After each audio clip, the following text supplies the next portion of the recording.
episode of Bagged and Board. I am Vlad St. Valentine. Sitting next to me is the only one who matters, Mr. Reggie Lincoln. Man, how's it going, man? I'm pretty good, dude. You all right? Well, today on Amazon, I ordered a chicken and an egg. I'll keep you updated, man. It's times like these I'm reminded that you're a dad. So we're here today reviewing Garth Ennis' new book, Batman Reptilian, and you guys should be familiar with Garth Ennis at this point. If you haven't read his work, you've at least probably seen The Boys on Amazon Prime, which, you know, he's the creator of that comic book. And Garth is known for a couple of things. One, kind of being an edgelord and, kind of going over the top, not pulling any punches, being really violent. But also just absolutely fucking hating superheroes. Like, you hate superheroes, yet your work is based on superheroes. Yeah. Like, wow, the irony. Well, you've seen what he thinks of the Justice League if you've watched any of The Boys, because that's essentially standing to the Justice League, and then the only character he's ever given any real love to was the Punisher, but there was, anything else surrounding that, any other character he kind of makes into a comical farce. Yeah, so, pretty much. In this one, though, we didn't really get into much of that. There wasn't much of anyone being made fun of, really, or anything being a joke. This seems to be much more of a serious tone without any sort of, there's less tongue-in-cheek here. There's less satire or, this is just a straight up, so far anyway, it is still brutal. It's a black label, so it still has, the level of violence you expect from Garth Ennis, but so far it's being played straight. There's nothing comedical here, as there has been, hell, just even the art style of The Boys, it was basically drawn sarcastically. But I mean, what did you think of the book so far? I mean, you read, or the story so far. We're in book one. We're still on book one. I think the story's going to get more interesting as we go on. I mean, interesting twist. Spoiler alerts. Things are happening to the villains, and yeah, that was interesting. That grabbed me right off. Yeah, like that. That's pretty interesting. So I'm kind of looking forward to the next. Well, not kinda. I actually am looking forward to the next book. So the title, I guess we'll start off with talking about the title, Batman Reptilian. I haven't really looked much into where the story's going to go or what that means exactly. I'm wanting to go into this raw, so I'm just reviewing these straight up just raw. We read it the first time. I saw Garth Ennis was doing a Batman. I like both of those things, so I went for it. So I assumed, based on some of the covers with Batman with a little reptile eye, that maybe this was a version of Batman that was going to get gene spliced and be part like Killer Croc or something, or this was going to be a Killer Croc centric story. Well, with him being on this 1 in 25 cover over here.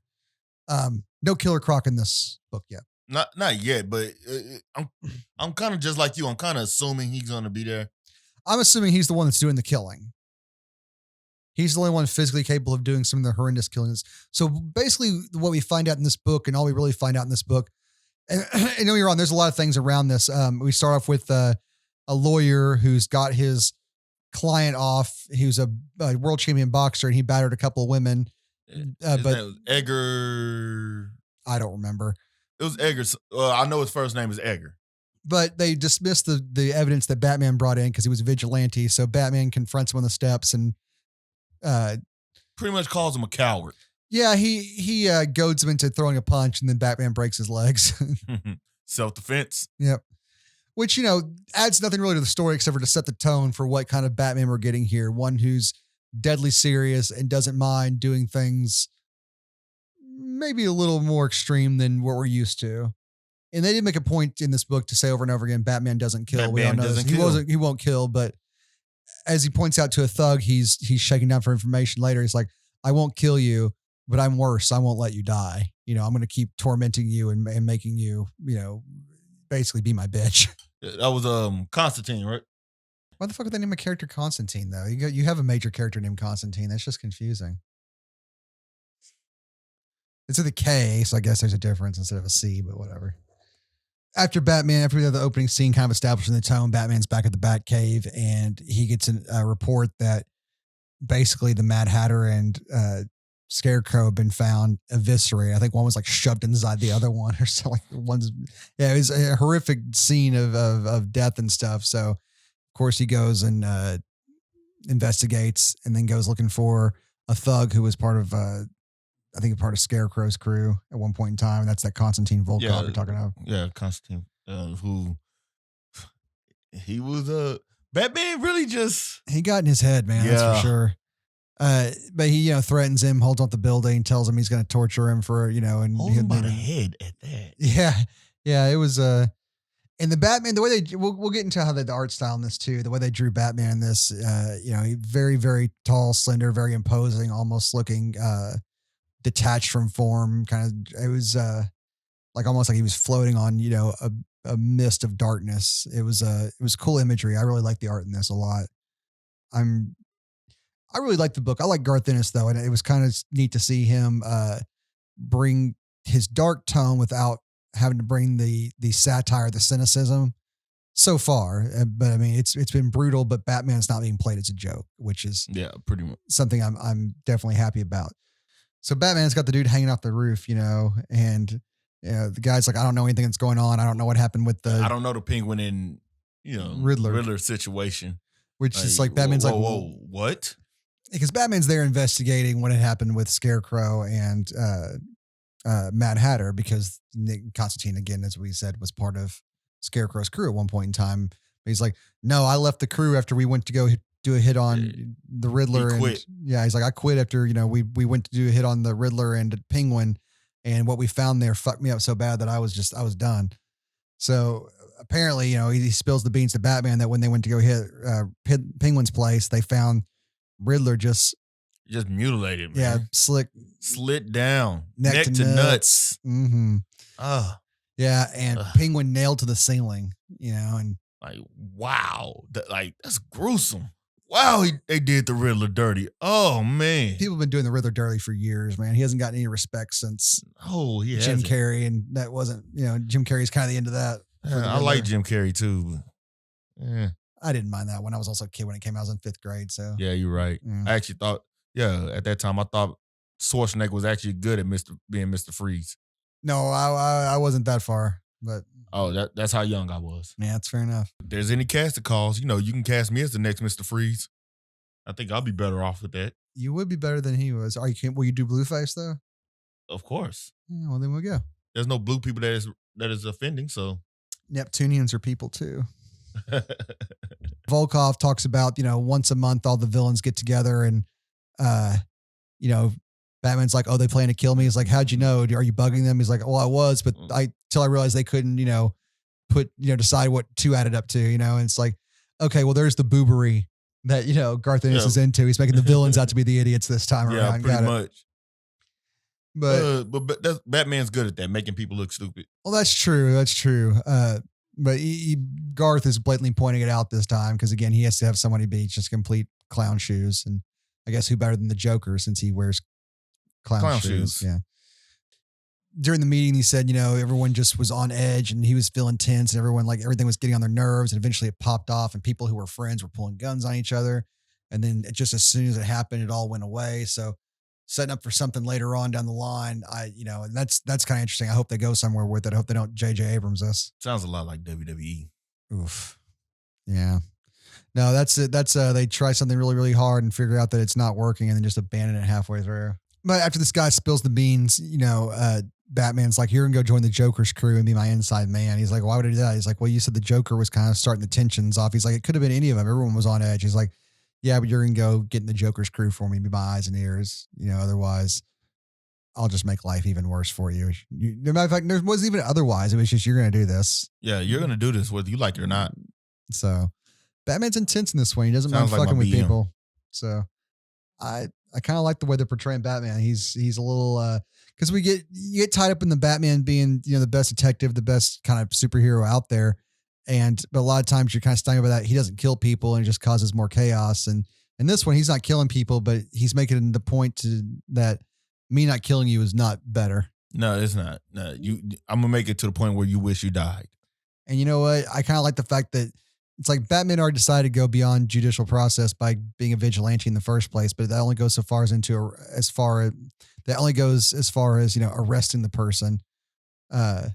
Whereas it's kind of nice to see in this one that it extends beyond just arresting the person. If justice isn't done in the court, he'll walk up on the courtroom steps and break the dude's legs. Yeah. So I'm digging where they're doing, how they're treating Batman seriously. If Garth can't resist being cynical and treating someone like an asshole, I guess it might as well be the villains, So I mean, and I'm pretty sure this Edgar character we're gonna see more of him. Yeah, the Volkov character, he was in his head. So, and he was. And we'll be seeing more of him too. Yeah. And I'm sorry, which one did you say? Edgar, the boxer. Sorry, you think so? I didn't think we were going to see much more of him. I think he's done. I think that was just to make a point. I feel like that guy's gonna look. Although he's the world heavyweight champion in boxing, somehow they're gonna write in there that Batman somehow made him look stupid and look like a horrible fighter.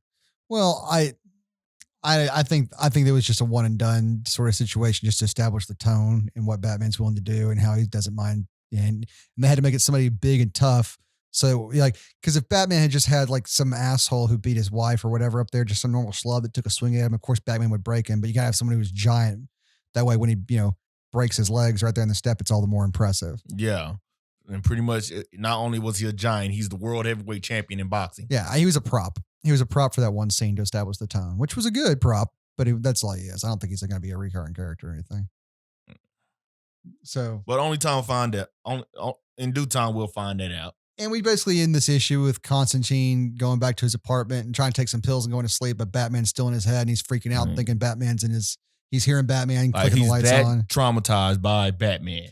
So he's all spooked out, which, again, just setting the tone for this and how Batman's going to be treated. Where, I mean, he's not completely mysterious. We did see him with the cowl off back at the Batcave, bantering back and forth with Alfred. So, I mean, we're getting the regular Batman Bruce Wayne experience. But when he's in the cowl, when he becomes that character, I think more than anyone else, he's portraying him as almost a folk legend. You know what I mean? In that, like, he doesn't appear as a man in a lot of these scenes. He appears as almost a specter that's floating in darkness. And like, I realize we've done a lot of shadow work in Batman before, but Batman's always been tough, brooding guy in a fucking cape. And this is making it seem like a fucking demonic entity. Yeah, like it really does. When Scarecrow got his fucking mist in his face in the first like Nolan movie.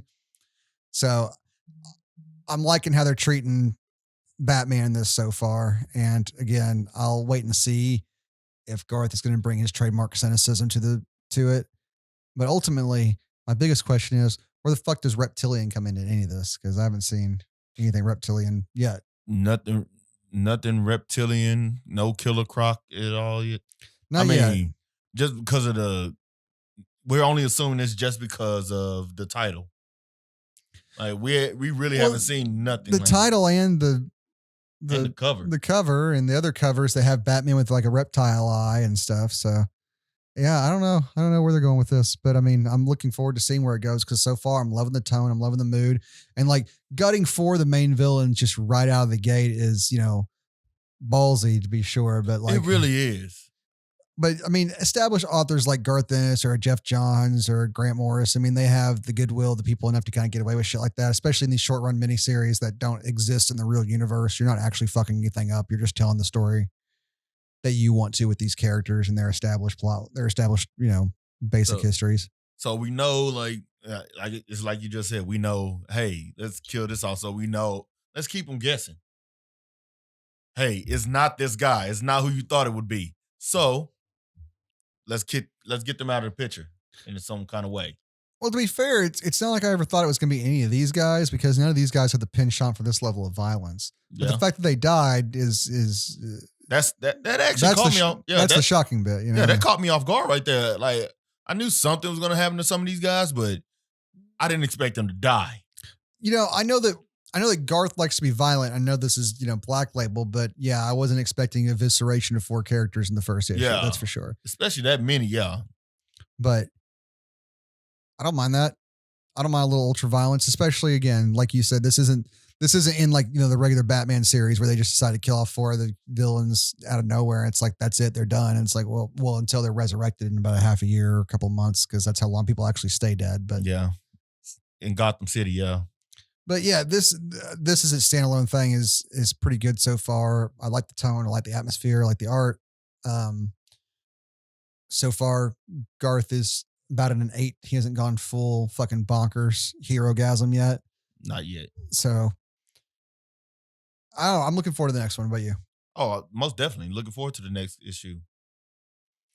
All right, guys. Yeah, if you haven't already checked this out, go check it out. Pretty good book. And it's a 6-part miniseries. So if you don't like it, you won't be out too much money. Anyway, go buy some comic book society, mother for me.